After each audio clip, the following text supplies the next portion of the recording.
Okay, I think we are live as well. Just sharing my screen.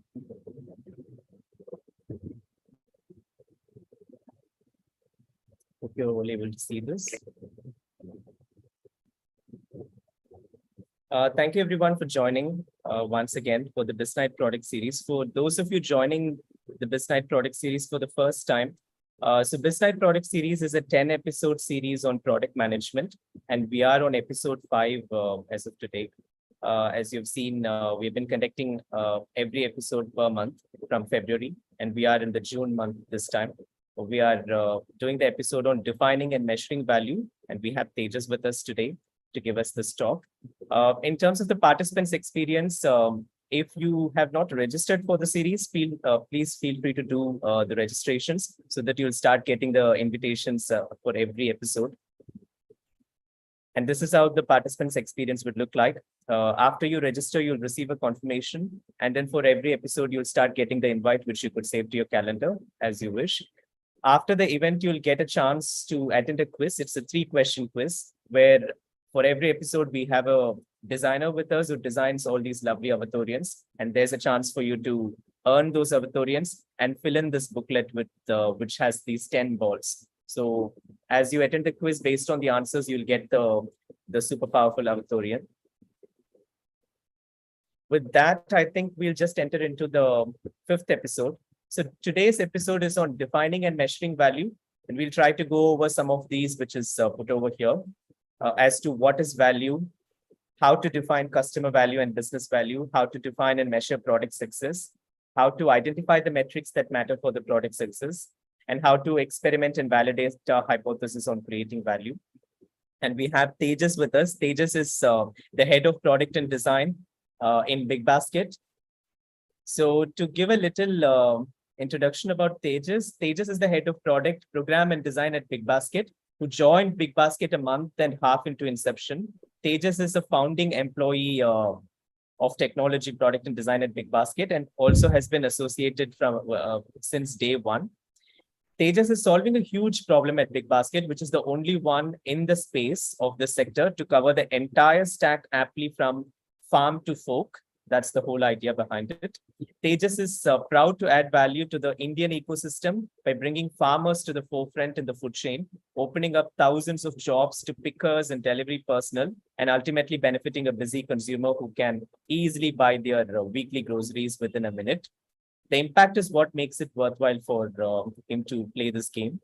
Before Bigbasket, Tejas worked at a startup to launch Epic Browser, which was India's first homegrown browser, which received widespread publicity in 2010. Tejas also launched NewsDrink, which was Google Group plus Reddit equivalent for the US market in 2009. Yes, to sum up, Tejas is a 0 to 1 phase startup builder, 1 to 10 phase startup scaler, and 10 to 100 phase platform enabler. With that little introduction, probably I'll hand over to Tejas to start from here. Over to you, Tejas. Thank you. Thank you so much, Divakar, for the introduction. And it's such a pleasure to be here and wishing everyone a lovely evening if folks are in India and I see an audience across the globe. So good morning, good evening, good afternoon, or good late evening for everyone across the globe. Thank you for having me here. And what I'm going to do today is share brief about my journey interspersed with some interesting stories and, going deep into the scientist within what we call within the product management space, talking about metrics, talking about value. I will just share my screen. Yeah. Divakar, can you see my screen? Yes, Tejas. Okay. Super. So to start off with who we are, where are we at Bigbasket? What we do? So we are the largest online e-grocer today. And we are third in the market today. It's been 12 years, 11 and a half odd years. And overall, as a grocer within India, we are the number 3. And the other 2 are in the offline space. So it has taken us 10 years to take this, 9 to 10 years to take this position. And we continue to grow year on year. Now, I'll talk about a little bit about online groceries and how hard this market is. A lot of our customers still, there is this huge inertia to shop online because there's a touch and feel factor, there's a price factor. They want the value for money. So there are huge problems out there just to get a customer to buy online. And I'm sure in this group also there might be quite a few folks here who just still prefer to buy offline. So very hard space and very low margins on top of that. So just to make money, it's an incredibly tough business. And suddenly now all of you might have heard 10-minute deliveries. So that's a further cash burn. So we've continued to grow despite all that. We have been able to grow 30% year on year. We've had huge repeat transactions. And that is reflected in our net promoter score, what we call NPS score. I'm sure all of you are aware of this term. Customers continue to recommend us, and covering all areas of the product and service delivery, etc. And the most important thing I spoke about it, Bigbasket being online grocery being a low margin business, or grocery being a low margin business. Despite that, we are very close to profitability. It's a humongous challenge. We'll probably, once we reach there, we'll be one of the first in the world to achieve this, but we are not too far. Some of our new businesses that have been operational over the years are now, the quick commerce, BB Now, daily morning subscriptions, instant is your vending machine, and then your B2B business in terms of BB Sathi and BB Mandi. And we are also getting into the SaaS business for a lot of our products that we have built over the years. We were invested in by the Tata Group in 2021, and since then, I think there's a great synergy that we are seeing, and this is a validation. So the Tatas don't invest unless they see huge value and potential, and this is an outcome of that. Now, the most important thing is we are still far, far away. So if you ask me, have we reached a product market fit, or instead I call it market product fit, we are still a long way because we are just 1% of the market, and a lot of our validation still needs to be done overall. So this is a brief summary for someone who doesn't know about Bigbasket and where we are today. Now, what I'll do is I'll go deeper into the who and the what and the how and etc. So what does your typically online grocery buying online customer do? Once they buy their groceries, they just dabble with it. You start seeing this. You start seeing this. You start seeing this. You start seeing this. Right? This is your typical behavior. It's a hard business, like I keep telling you. And any of these things can go wrong, right? To get it all right, we need to try to understand and solve each of these problems at every stage, right? So let's just take one of these. Let's take delayed delivery, right? Now, this is a problem that a customer faces. You've built a basic product and you're still encountering delayed deliveries. So you need to get it right. You need to add more value. You can't just leave it as it is. It doesn't hit your success metrics. So you need to keep experimenting and trying out different mechanisms to achieve those targets. Now, why we are where we are today is because this was the year first set of complaints, right? And even till today, we are seeing this, but at a quantum which is significantly a lot lower than where we were. And over the years, we have tried to dabble in trying out multiple experiments, which I'll talk about, and building strategic, functionality, building a lot of functional modules and components over the years to try to rein in some of these problems that a customer faces. Now, coming back to the core discussion for today, I'll be talking about value and understanding value and how to experiment on that. So I'll take my favorite vegetable here, which is spinach, and I'm going to talk about spinach, right? So let's forget what Bigbasket does. Let's just take spinach delivery. I just remove all the noise around grocery and we'll talk only about spinach, and I'll cover the whole story about how do we create a value for delivering great spinach to our customers. Now, in the process, feel free to interrupt me. If you have any questions. The idea is for Popeye to keep getting the spinach on time and with the best freshness, right? So let us try to let us be the Popeye in this, and Popeye on steroids, right? So let's start. Now, let's define what's the value here, right? Now, if a customer who wants to buy spinach online, the greatest value is convenience, as I clearly as I've clearly articulated. Now, there are sub layers or factors under convenience. You could say 30-minute, 10-minute delivery, actually 30-minute delivery, 4-hour delivery, same day delivery, next day delivery. These are all positions that maybe different market players could play at any point in time. At the end of the day, customers prefer convenience if they are trying to buy online, and especially for spinach. And based on the type of customer or the segment of customer, they'll try to make the right choice. Of course, there are other variables here, the second being a good price point. When you think about delivering spinach online, if you have to give the highest level of convenience, right, your prices are going to be high, right?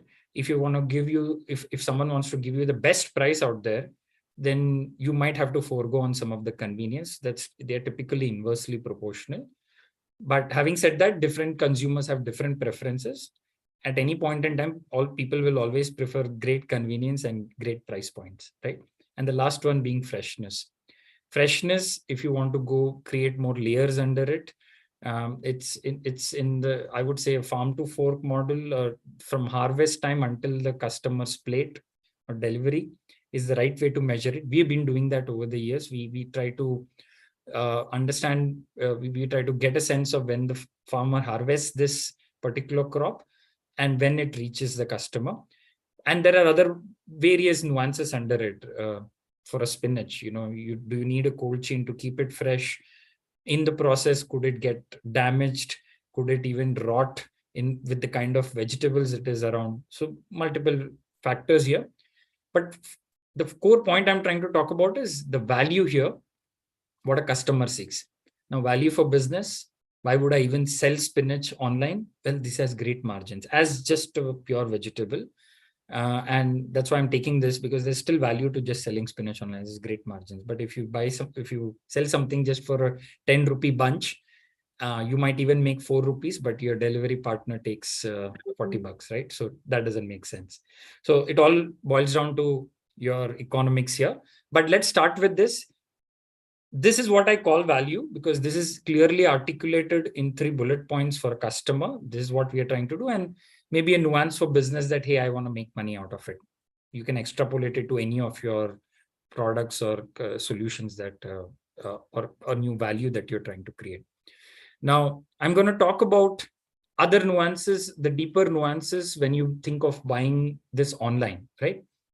Like I spoke about fresh, a great price point. Now, when you get into your online interfaces, right, these are customer expectations. It should be very easy to find and to add, right? You don't want to search for spinach and you don't find it, you find 10 scrolls away. It needs to come at the top, right?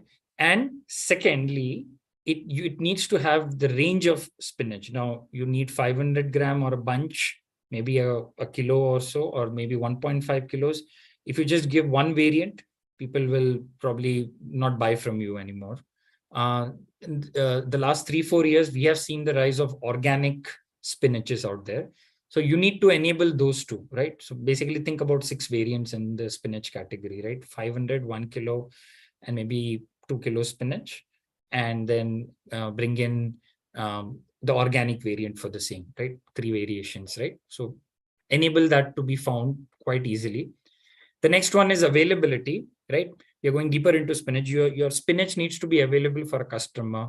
You should not find it stocked out. It's criminal to not have a basic staple as spinach not available for a customer, right?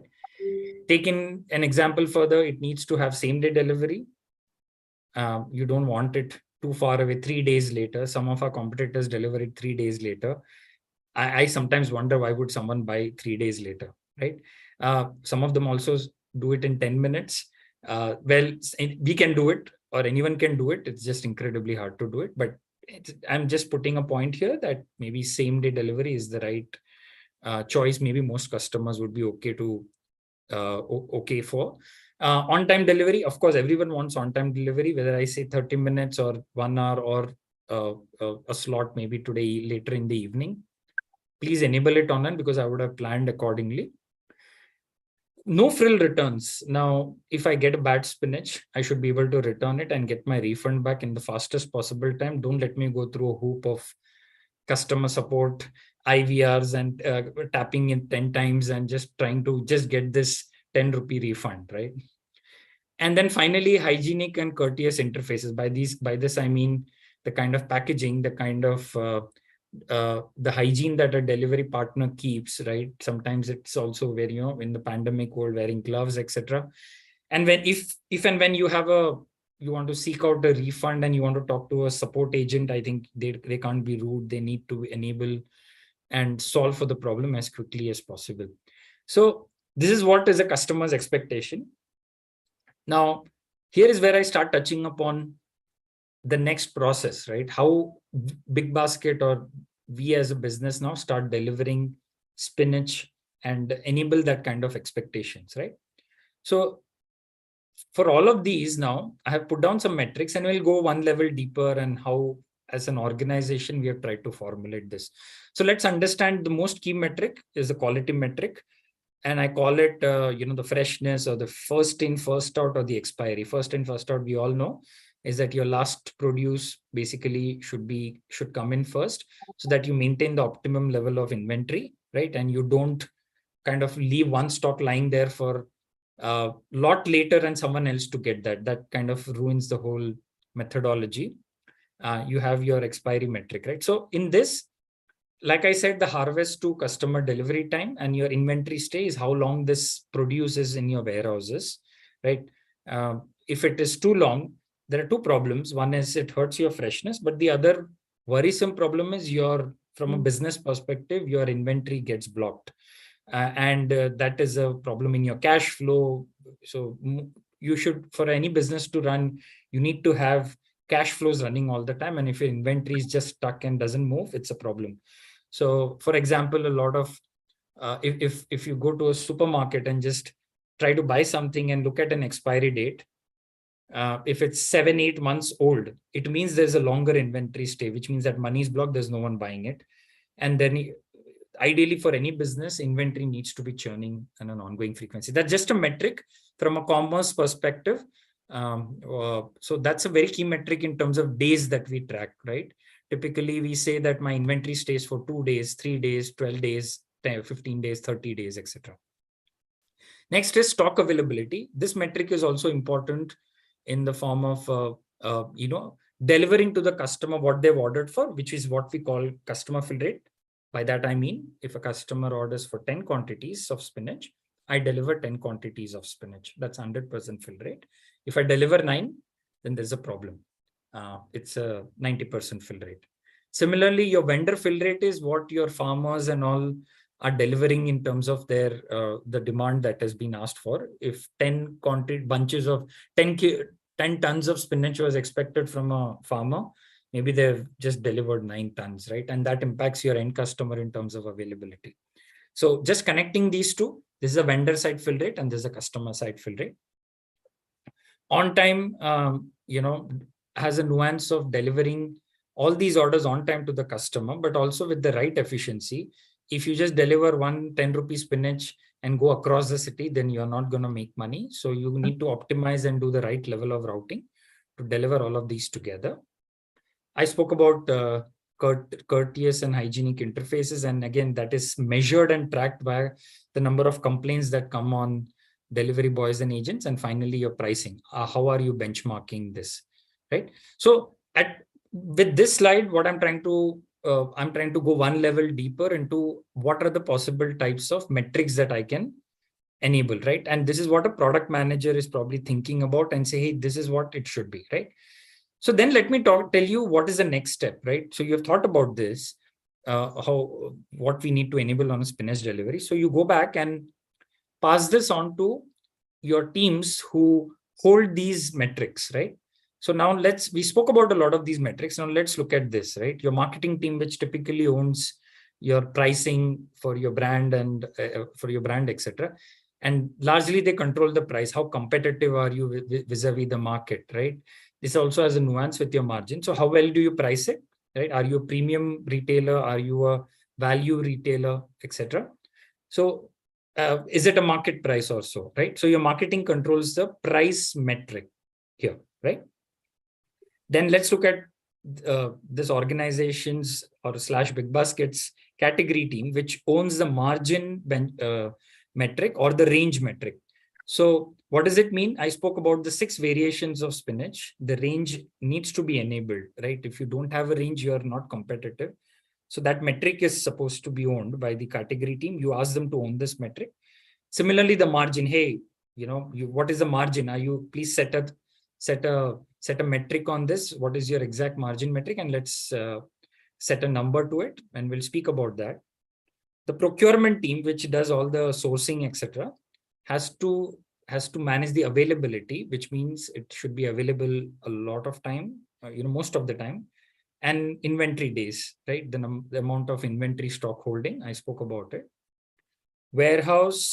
The warehousing team, which finally does all the operational picking and dispatching across any of warehouses, they have to manage the fill rate. They have to make sure if 10 quantities are ordered, 10 are getting packed and dispatched.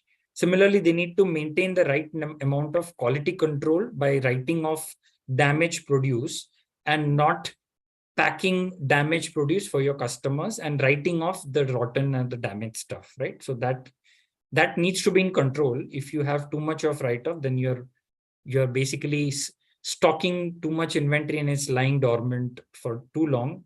And it's probably even if someone makes a mistake, it's even hurting your customers, right? So you need to bring write-offs under control, and that happens with the right level of demand forecasting.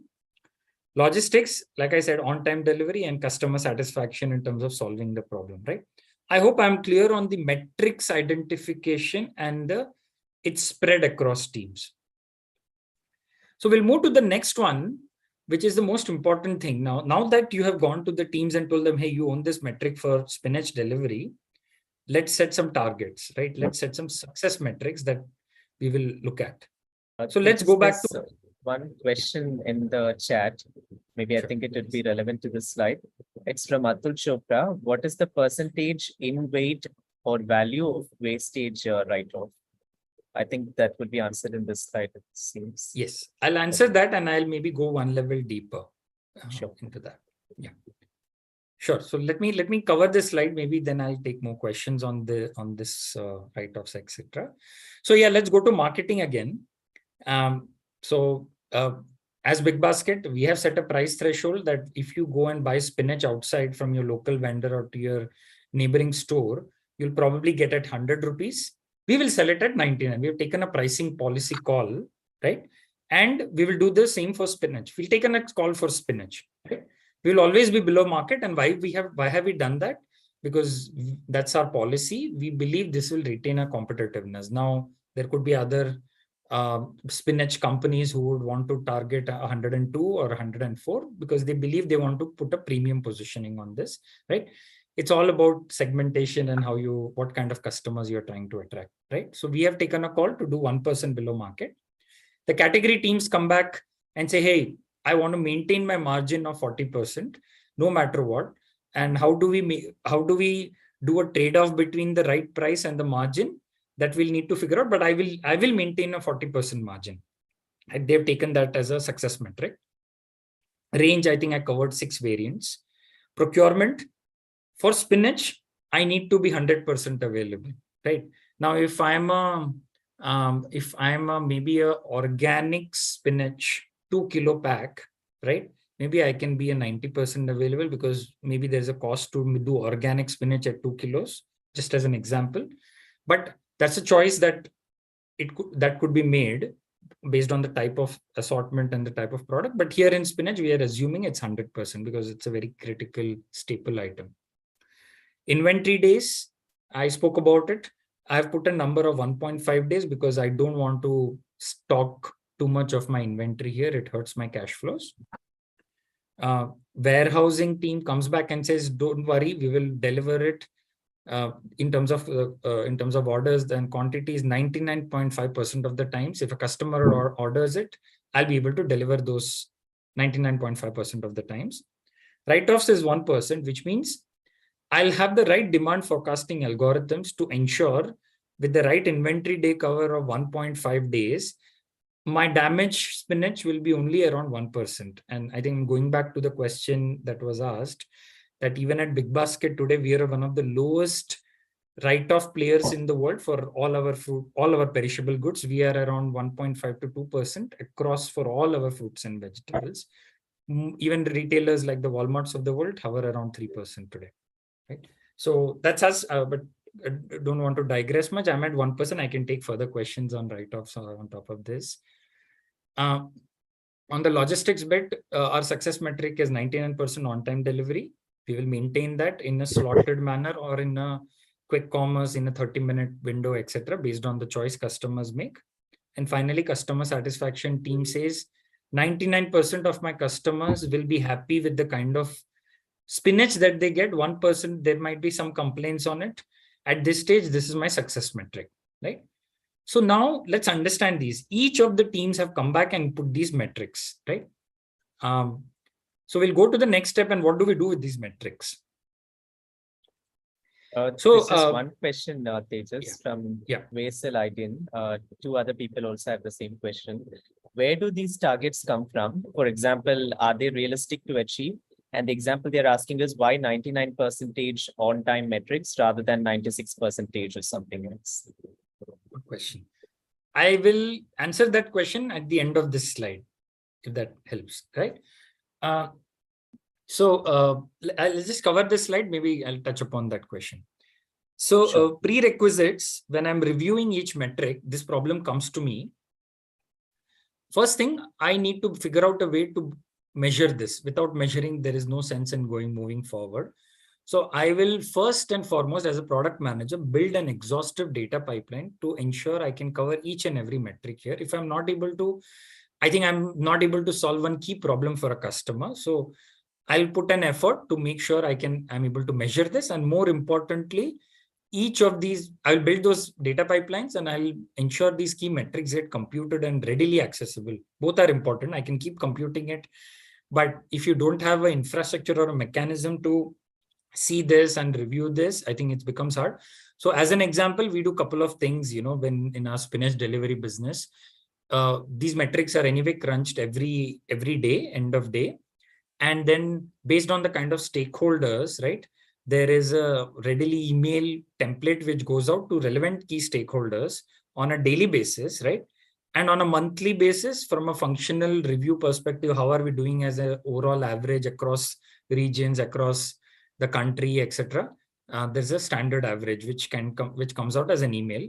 Having said that, if I want to go deeper and understand which day has been bad, what is good, and what variant is not good, etc., there is a double click. I get a ready-made report accessible within a matter of seconds, or I have a visual dashboard. Both are possible, and I can go and track it. I can go deeper, filter, etc. So the key point I'm trying to highlight here is, if we need to kind of review this metric, I think it starts with data. It starts with understanding what you're measuring and whether this data is even going to be accessible and computable or not, right? There's no point defining metrics and then just, figuring out how to even compute it, right? So prerequisites, that's why it's the most important thing, without which I won't even start my online spinach business, right? Now, here is the key to answering the question that was asked just a minute ago, that to achieve those success metrics, consistency is the key. Now, I mentioned maybe 99% on-time delivery in that slide, right? I remember vividly that this was 98% in 2012 for Bigbasket, right? We set that as a target of 98%, and it was so consistent. And I'll go to I'll jump to my last point in this slide, right? In your monthly reviews with leadership, we will relook at the metrics if it is just so easily met. So we realized that 98% was just hitting 98.5, 98.3. So that 98% success metrics doesn't start to matter anymore. And you don't want your logistics teams to just sit happily and scream that, hey, I'm achieving my metrics, I need an appraisal, I need a hike, etc. Right? So at the leadership level, once you review this and you start bringing in that consistency, right? The key point I'm talking about, you need to up the ante at the leadership level. You need to set slightly steeper targets and start trying to achieve those in the quest for superior customer experience and superior business metrics. Any questions on top of that? I'm happy to answer, because I hope I answered the a core question that was raised. Basil, I hope that is answered. If not, you can raise your hand and ask. There's another question, Tejas, but if you want to finish this slide, we'll finish this and go on. Okay, I'll just finish this because I didn't cover one specific point. Is that there are key stakeholders who are accountable for these metrics, right? And of course, I spoke about the leadership, but now, so Tejas is accountable for say the Bangalore region to track this, right? My job is to get this email every day, which is enabled by product, and I see this. My job is to make sure I go deeper and close the loop with whoever made a mistake and have a response to it. Now, to enable to do this a lot easily, there is an alert. When thresholds are not hit, it shows up in deep red, and you open up your detailed summary report, go deeper, understand that there is another Tejas in the warehouse in one of the stores who's done a fairly bad job in managing the quality control of spinaches, right? There was a lot of rotten spinach lying there, and this Tejas actually went and gave those to the customers, resulting in huge customer complaints and escalations, right? So the warehouse Tejas was responsible for this. So the Tejas sitting here who's accountable has to go and tell the warehouse Tejas that, what are you going to solve this? Will this is a warning to you. Will this ever happen again? And there is a sign off happening. No, I'm sorry, this has happened, etc. So I think the point I'm trying to make is the loop has to be closed. Let me give you a nuance of from a customer support. I think this will be a lot easily understood. So when a customer raises that I didn't get good spinach, right?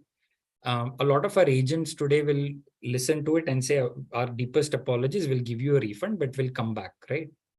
Now, what happens in the background is these support personnel go back, work with the operations, understand why the spinach was off and what happened there similarly, and they'll understand from the accountable owner here. And once they get the right RCA, they'll go back to the customer and say, this is what has happened. We are deeply apologetic. Maybe they won't reveal all the details, but they'll say this is the reason, and we have taken substantive steps to solve for it, right? So the key point I'm trying to make twofold. One is the loop has to be closed, both at the account level and at the metric level, right? There is absolute accountability built by each organizational division to ensure their metrics are met. And like I'll give you one more nuance, that during the pandemic, some of these metrics went for a toss. We had to kind of give up on our on-time metrics or some of our availability metrics because we were in a very different world. So readapting your metrics are very critical. But it is important that they get reviewed, they get actioned upon, and the loop gets closed, right? So that was a key point I was trying to talk about. And like I said, in the monthly reviews with leadership, if the thresholds are not met, it is very clearly called out. I mean, what are the next steps? What are the steps that are going to be taken to make sure those are going to, that it stays consistent and it is met? And if it is easily met, like I said, it needs to be relooked at. I will happily answer that question, Divakar, I think. It was asked. Yes, there are a few questions. The first one is from Asta. Is there a direct link between write-offs and customer satisfaction metrics? Sure. Okay. Got answered? That's the example that Tejas has given. Okay. Yes. Yes. Thank you, Asta. The next question is from Prachi Agarwal. So Prachi is asking, for the first time at the start of business, how do you set the targets on these metrics? Is it through some average numbers you get from market research? Good question. At a very early stage of the product, there are two things that will play across. One is a very qualitative set of data that you have. You don't have true real data today. Now we internally run qualitative.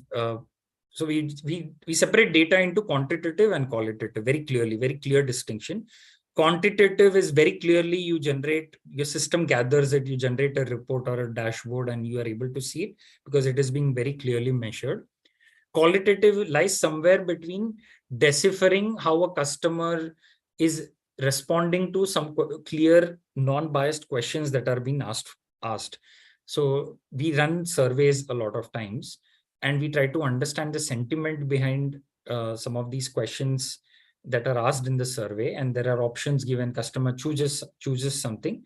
Now, it is not very, I would say, quantitatively proved, but maybe qualitatively proved. And sometimes these are phone calls also, or even some kind of a mocks that we should go to the customers and show it to them, and they tell them, hey, I like this, I don't like this, right? So we call it a very qualitative survey. Now, in the early stages, a lot of qualitative surveys are taken care of. When we open new business, a lot of the new businesses opened up because we spoke to a lot of customers.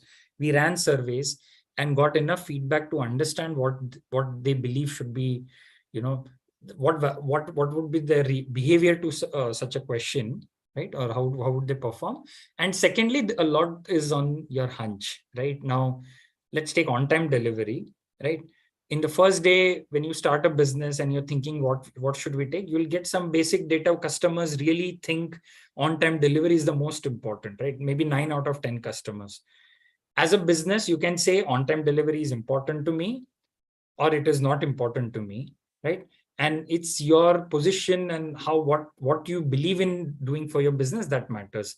So at Bigbasket, we were very clear that the right experience needs to be enabled with a superior on-time delivery. And hence we started off with 98% delivery, right? From the early end of 2011, we have never shied away from moving. We have never gone below 98, except during the pandemic asterisks. Yeah, so and that has only improved. Similarly, on a lot of other occasions, we started off with something that we believe in should be the metric for the business. And when it is way off, we set a 6-monthly goal and say, hey, we need to achieve this, or 3 months, 6 months, and we try to work towards achieving those. I hope I answered that question. Yes, that answered your question, Prachi.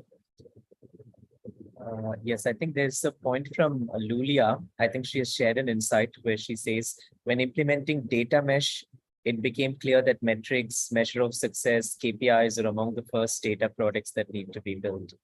So she has shared a thought from her side. Absolutely. Yes, Tejas, you shall continue these further questions. Super. I'll just a couple more slides that I would like to talk about in this journey.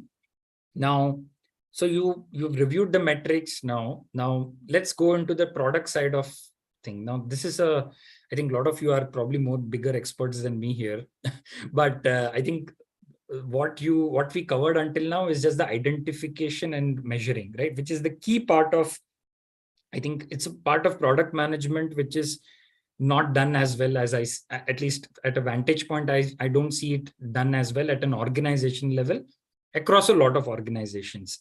It's a weak area. And I think if that is done correctly, and you will start seeing a huge change in how product management evolves, right? Now, so these are slightly simpler experiments that we'll try for Spinach, something we have done in Bigbasket, that behavioral nudges at specific points, right? Humans, they're very transitory, short-term memory. So just send them these right nudges. Some of you would have read the book. At the right point in time, right, buy X more to get this cheaper, etc. Just your push notifications. Some personalization, even to send this spinach that, hey, today is a Wednesday. This is the cheapest spinach that we have seen in a long time, right? Supply chain innovation, different cold chain for spinach perishability, right? Traceability, goodwill, farmer stories, talking about farmer stories who have harvested the spinach, right? Stories about the farmer, right? There's Tejas who has harvested this farmer, story about me, right? Talking about it and telling the customer about it, right? These are some experiments we have tried, and we have tried to measure the customer response to how they think about buying spinach at Bigbasket. And there is maybe upselling, there is trying to get customers to add more, different, getting the freshness out of the different cold chain, building trust by refund policy. This is an interesting example and something that I want to talk about, and pertains to spinach also. So you got to get onto your homepage, you see offers and all that your customers are shopping, right? we did one experiment for a new customer alone. New customer who's visiting the Bigbasket, who's visiting Bigbasket for the first time. We just put a very simple banner saying, no questions asked, refund policy, right? To our surprise, a lot of conversions started to happen just by looking at that. And maybe people clicked on it, just started going through the terms and conditions. And they were like, hey, if I have a problem with my spinach, I'll get the refund instantly, right? Because if that is not reinforced, you lose trust, right? So by that, what I'm trying to say, a lot of these experiments are done to try to validate a hypothesis. In this case, the hypothesis was, let us measure if a refund policy banner increases conversions, right? This was the hypothesis, right? Someone came up with this idea. By the way, I'll talk about the hypothesis building, but someone came up with the idea that, hey, I think refund policies matter a lot to our customers. In this survey, we heard X% of customers talk about refunds not done on time, etc. So let's try to see what we can do to reinforce our refund policy.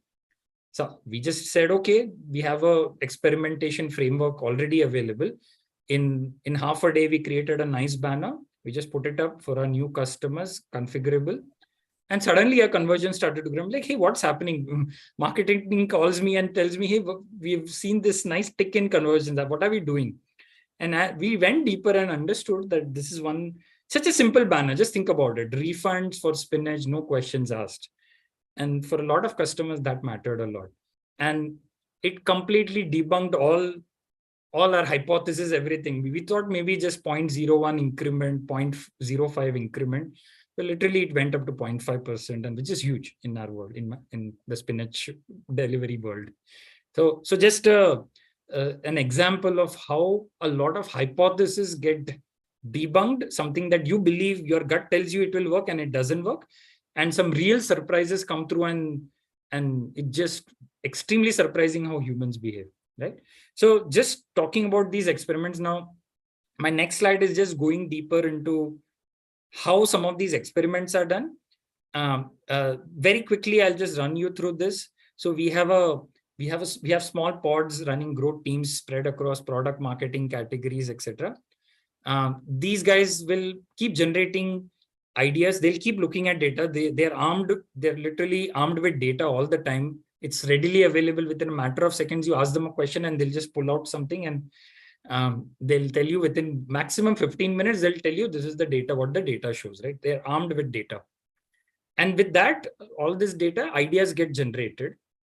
Someone has an idea, like I mentioned, let's try refund policy banner, right? This is a small dip here, right? Now, very importantly, there's a prioritization framework. Now, when you open up an idea generation pool, you might just get 20 ideas, 30 ideas, and we even have a framework where people are submitting some of these thoughts and ideas. So there needs to be a good amount of prioritization in doing what you need to do. There is, of course, an agility needed, but you cannot do everything. So I'll talk about the prioritization view maybe in my last slide after this. So importantly, strongly prioritize this, because at scale, you will not be able to do all the things. Pick the ones which bring in a lot more value. Experiment design, like I just said, bring in toolkits and just run it. A, B, same control group, test group, validate everything and understand what is performing better. Simply put, have half of your customers or X% of your customers run with the current product and just build an experiment and run it for a X% control group or a test group, and validate what is doing better and junk those ideas which don't do well, right? Which is the point I'm trying to make. Rapidly prototype those and measuring those, right? Importantly, our hypothesis, our stories or our data shows that only 2 out of 10 succeed. So don't get dejected if your experiments don't go off. You need to build the grit that, okay, most of your experiments are anyway not going to deliver the bang for the buck. And we have some steeper metrics to call it a success, right? Like you guys saw in the earlier slides. So if it's giving you a very incremental value, then it's better to not get into any productization of it. But if it does well, then build it well. I think a lot of these are very quick experimental modes, right? So you actually productize it, think about the whole connected layers on communication and multiple things around your experiment, right? So this is the iterative growth process that we should follow, say, within a spinach delivery framework. The last point, and something in your experimentation and even when you plan your chart roadmap or your charter, is very important. And in terms of understanding the value and how to prioritize value, there might be 10 value points said, how do I create this value, that value? Can we increase the top line by X, top line by Y, etc. Right? So I wanted to spend a couple of minutes on this slide because this was a problem in our early days and we came up with this framework. So I wanted to share this. So what we've done over the years in this business is we created 3 buckets and we understood that these are the most important buckets that matter a lot, right? Your customer impact, please rate between 1 to 10, 10 being the highest, revenue impact and strategic value. Definition of strategic value is very clearly something which does not seem necessarily to have a customer or revenue impact, but from a leadership perspective, and someone from the leadership actually says this is very important for the business, even though it might not yield anything right now. It's too early in the game. So we put a score of 1 to 10. The point I'm making is 1 to 10, the scoring is given by the leadership. Customer impact and revenue impact is clearly quantifiable. Revenue impact is clearly quantifiable because for all your value pipeline list that you have, you can put a dollar value, rupee value to it. We do that for every value that you want to create. We say, hey, this will yield $10,000, this will yield $20,000, and we'll put a 6-month window. So you'll see some pure revenue numbers there, and then it's easy to put a rank of 1 to 10 from that list of, say, 50 items. Customer impact, when you look at those, say, 50 items, for all those items, you need to have these 3, right? So put a customer impact on each of those. It could be just one. This is just a business value or revenue value. There's no customer impact. But like this refund policy banner, right? It has a significant customer impact. So I would probably rate it at 8 out of 10, both in terms of giving customer the right communication. And, the experiment showed us that actually it has a conversion impact, and we'll maybe put a 6 out of 10, right? Going by the revenue. So put all your 50 projects, give them these scores, right? And then for each one of them, get your product managers to just put a t-shirt sizing on each of the solutions to extract that value, right? Simple solution. We'll do this, we'll create a banner, we'll do this, we'll do that. Now, what do you get finally is a set, right? You'll have this whole chart of summation of customer impact, revenue impact, and strategic value. So you'll get a score out of 30, and then you have an effort of SML and Excel, right? Finally, you have to plot it under a quadrant here. And the definition here is very simple. High impact, high effort, high impact, low effort, low impact, low effort, and low impact, high effort. And what I've put in green is only what you should be doing. You don't touch anything which is in red, which is low impact, high effort, sorry.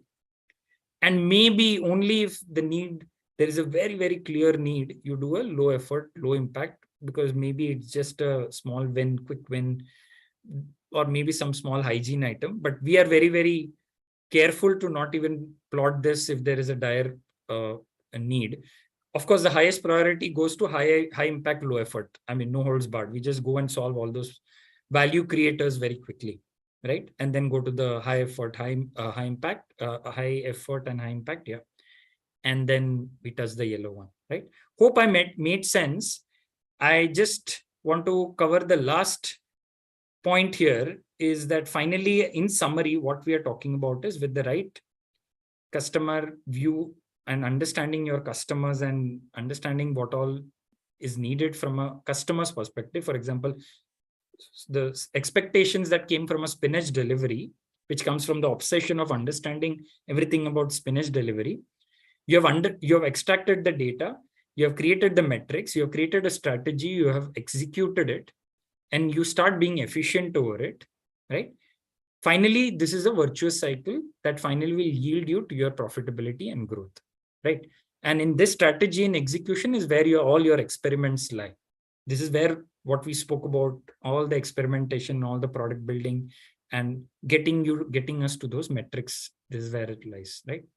So I think only these virtuous cycles will help you grow. Companies which just start focusing only on strategy and execution. My insight is there's no data, there's no obsession, there's no efficiency. People just say, let's do this, let's do that. It's only strategy and execution. It can even be experimental, doesn't yield much. You need to cover the whole loop. You need to review your metrics and you need to keep refining it through and through. So just my last slide, some of my favorite songs and oops, sorry, I just go through it again. Yep. Thank you so much, everyone. Was lovely having this chat and hearing all your questions. Happy to take more questions. Thank you so much, Tejas. This is seriously a super insightful session. I think there are people who are already sharing their appreciations. There are a few questions. I think there are a few questions in the chat. Praveen has also raised his hand. Praveen, do you want to start with yours first?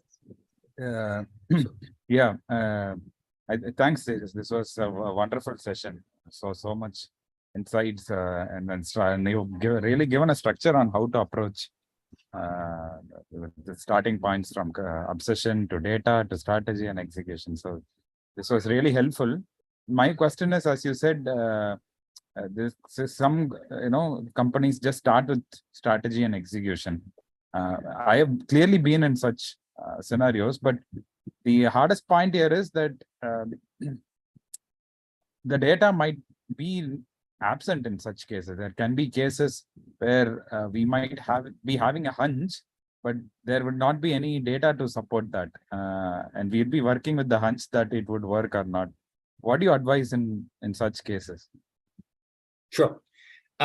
Let me tell you, most companies, most startups, companies start with this model because, okay, we are a startup. This is what we strongly believe in.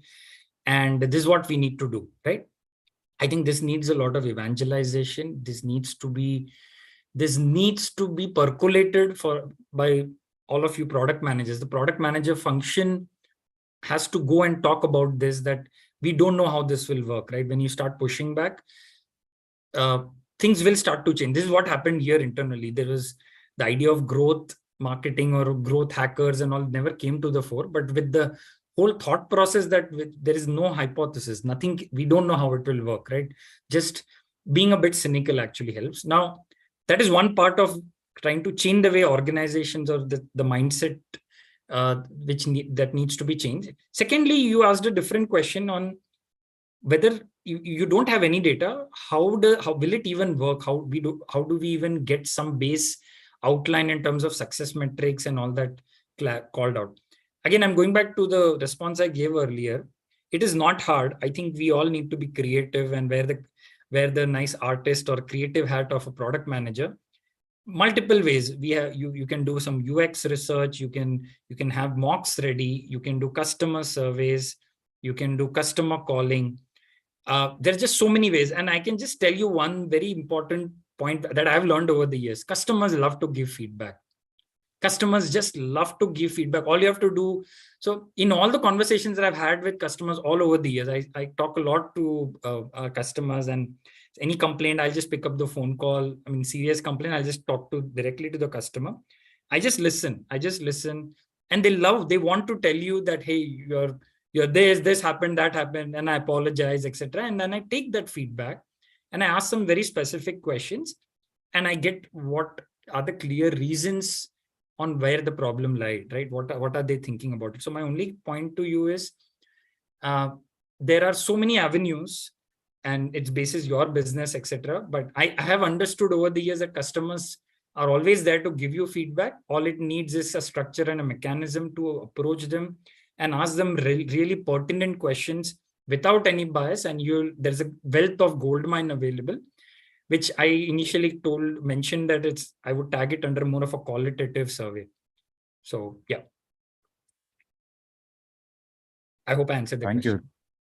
No, thanks, Tejas. That was helpful. Yeah. Thank you, Praveen. Thank you. And thank you everyone for your wonderful feedback. There are a few questions in the chat. We'll go with the first from Girish Shenoy. So Girish is asking, are there any streaming near real-time metrics as well that you use, especially for Bigbasket now, For example, if we have a spike in demand for spinach and you need to adopt within hours to keep your main inventory metric intact, or maybe there is overall surge in demand in general in an area and you need to reassign delivery partners from neighboring areas. So he's asking how to go about Sure. tracking this. So very interestingly, our product design has been very different here. To achieve our success metrics, we have designed our product that we will not serve our customers if we hit surges in demand. Okay, so let me take a pause and again explain this. Since our customer satisfaction is such a critical metric, what we as Bigbasket will never want to do, that we don't want to deliver spinach, commit on taking a spinach order and not deliver it, right? So we have an algorithm which understands the demand and the supply. And if there is a surge, my stores shut down automatically. There is no recourse. There's no one streaming, looking at the metric and realizing it maybe a day later that hell broke loose, right? So and think about it from even the slotted model. If you order on a slot, right, we would have capacity attached to it and the slot keeps moving. So what happened in the pandemic, just digressing a bit, is that we got so much demand that the same day delivery became a 6th day delivery because all the capacity got utilized and our stores started shutting down.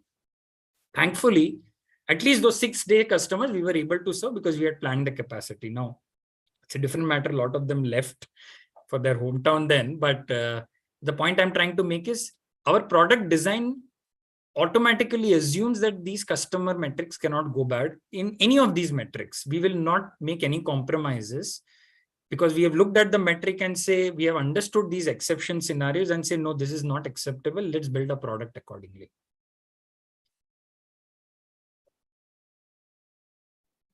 Thank you, Tejas. Hope that answers your question, Girish. Next one is from Atul Chopra. How do you identify fraudulent cases where a customer might try to misuse no questions asked refund policy? The Bigbasket chat usually asks for a picture, but not much can be made out of it, and the support usually refunds. So other ways you identify that? Okay. Because it's a limited group, I'll give some insider information. We have, and to not sound very creepy, we understand how customers are in a sense fraudulent or not, and it's not. Well, in my learning, 99.4 customers are honest. That number has arrived because most customers have genuinely the right intent, and then the others, right? They will try, their deal seekers. Let's call that out, right? Nothing wrong against them, but they'll find problems in the system to hack through and find these nice offers, and they'll do these refunds, etc. What have we done? We know, we understand based on every customer data that this customer is maybe trying out all these avenues and is in a slight red risk category, right? And we have mechanisms to solve for those, right? So that's one way to solve for fraudulent customers. Traditionally, and even till today, we have not seen too much frauds happening, and we have mechanisms to block customers who we deem as fraudulent, right? That's one. Number two, from that image that is shared, we have our own algorithms, vision tech, and all that we run to understand all that. That's a slightly different solution that we have done using vision tech. And I would also say not all of it is perfect. We even look at use case and first time, etc. We don't even run them through those vision tech, but we even try some of those if we think that there is a risk attached to the kind of customer and them trying to do refunds. Yes. I think Liang also resembles the same thought. She says always another side of the policy, right? People receive the goods well, but still ask for a refund. A similar thing. Before we go to Purva's question, I see Anuj's hand raised. Anuj, do you want to ask your question? Yeah, thank you. Thanks, Divakar. Thanks, Tejas, for all the information. It's really helpful. One small question. I don't know if that's been touched earlier, but with a diverse country like India, where you have, different geographies, even the different mindsets, and people have different level or definitions of, customer satisfaction as well, right? Maybe something that works in Bangalore does not work in NCR, or even if you move, maybe for someone, it's like satisfaction is defined as on-time delivery. Maybe someone it's pricing, that comes superior to maybe something else, right? then how do you combine these matrices or create an algorithm which actually can satisfy all those geographies? Is it difficult, or how do you deal with it? Not difficult. Great question again. Rightly said, India is a diverse country, and I'll give a very interesting example. Which, the more you dig deeper into the tier 2, tier 3 cities, your fast delivery really does not matter. Like you rightly said, India is a diverse country, but a lot of your deal seekers come from tier 2, tier 3, and maybe there's no judgment on that. But what we have done from a pricing policy perspective is we have put out our market prices slightly competitive to cater to that tier 2 audience. Also understanding that purchasing power is lesser compared to your tier 1 cities. And in a tier 1 city, maybe our on-time delivery, for example, and convenience metric and multiple hues under that, customer complaint metric, etc., they have a slightly higher weightage, right? So while I've spoken about and given a generic view of spinach, we have different metrics catering to different types of behaviors, geographically based, right? And we are now even exploring segmented level behaviors that even in a tier 1, you might have different pricing related behaviors, right? Price focused behaviors and a convenience focused behaviors. How do you even create and segment that and create that kind of a metric, right? So the point I'm trying to make is, once you have a good segmentation engine, this is easy. You can define your threshold for that segment or a geography, however you want to call it, and then try to see how you achieve those metrics and make the right key folks accountable to solve for that problem. Okay, yeah, thank you. Thank you, Anich. We are past 5 minutes already.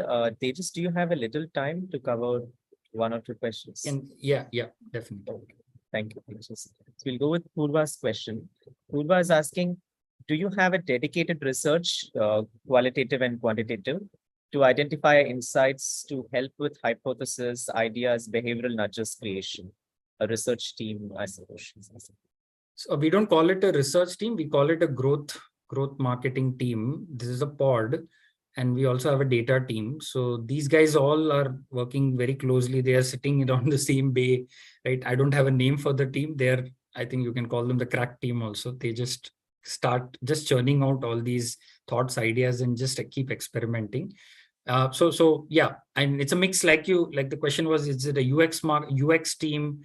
I think in my view, it's a mix of product managers, designers, marketing, category, and data. It's the right mix. You need to get insights from all these folks. And sorry, I missed the engineers and the QAs, but yeah, this mix is essential because you'll get different, varied kind of hypotheses coming across from everyone. Absolutely. Does that answer your question, Purva? Yes, thank you. On to Ravindra's question. Do you run into scenarios where 2 experiments collide and impact the measurement of metrics? Example, a new banner and a promotion can lead to increase in conversion. It is with the kind of experiments and the same pod running this through.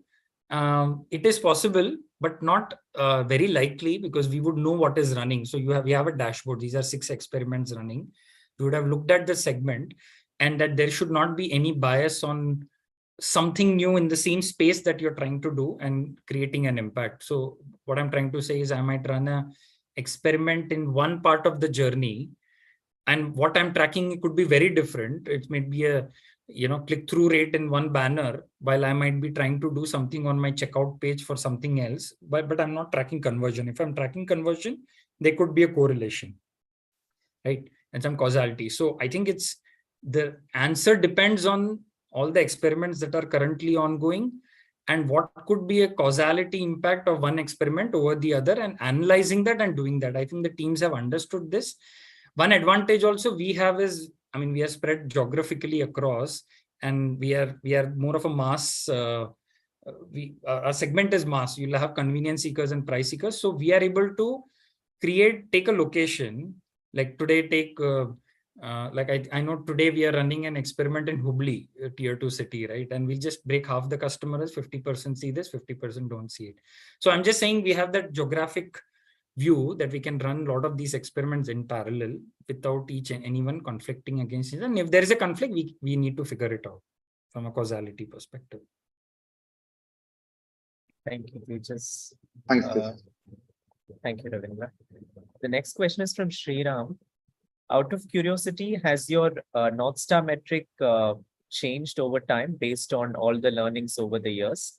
What was the change and how was this approached?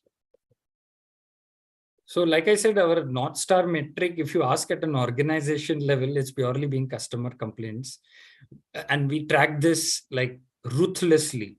And literally my job every day is to open up the complaints report and see whether we are there. And I think some of this you can also get a validation if you go through our Play Store app ratings. We are at 4.7, right? I mean, one of the best rated apps out there on the Play Store among the top apps, right?